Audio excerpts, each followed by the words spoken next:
The New York Times also reporting on this, saying President Trump told President Emmanuel Macron of France this morning that he plans to announce the withdrawal of the United States from the Iran nuclear deal. That's according to a person briefed on the conversation. The New York Times says the president's decision unravels the signature foreign policy achievement of his predecessor, Barack Obama, isolating the United States among its allies and leaving it at even greater odds with its adversaries in dealing with the Iranians. The United States is preparing to reinstate all sanctions it had waived as part of the nuclear accord and impose additional economic penalties as well. This according to the person briefed on that call to French President Emmanuel Macron.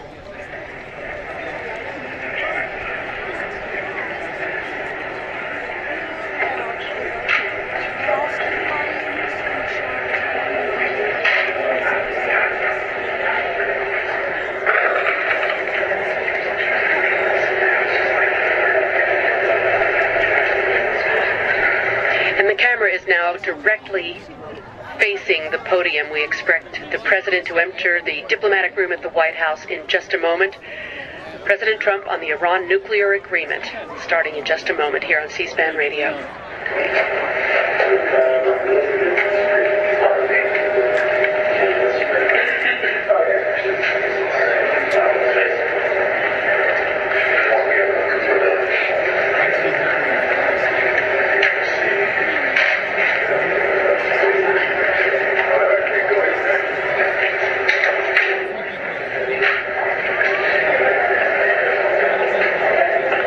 Running a few minutes late. While we wait, here are some of your feelings about this possible leaving the Iran nuclear deal, this announcement. We're expecting the president any moment now. And earlier today we posed this question to those of you who are listening on Washington Journal. Here's what some of you had to say.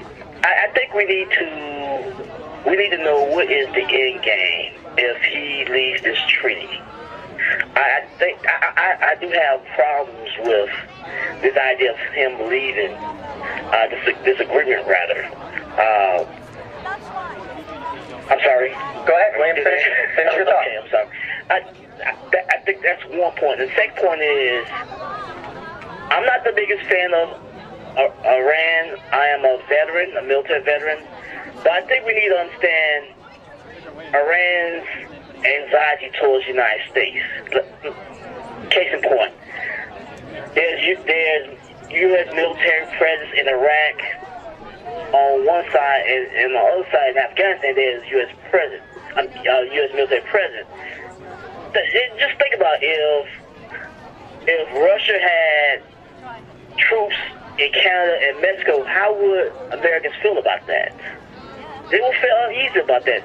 So these are things that we need to think about Iran's rights as a sovereign nation, and I'm going to leave it at that. Thank you. William, do you think they have the right to develop nuclear weapons? Is this working? We lost William. Crystal is in Franklin, North Carolina. While we listen to these phone calls, just a reminder that we're standing by waiting for the president. Hello? So while we're waiting for the president's announcement about the Iran nuclear deal, we wanted to be out here to show our disgust, to show our shame, and to really apologize to the Iranian people. This was a deal that was negotiated over years, a deal where all parties had to make compromises, a deal where the Iranians made compromises. And then for Donald Trump to come and just as a single individual decide to turn this back, to take the U.S. out of a deal that was signed by the U.S., Iran, France, Germany, the U.K., Russia, China, and unanimously passed by the Security Council. What does that say about our own democracy here in the United States, where one person can make such a momentous decision, such a reckless decision, such an unscrupulous decision? The majority of the American people want to stay in this deal. Yes. Save the treaty! Save the treaty! The agreement!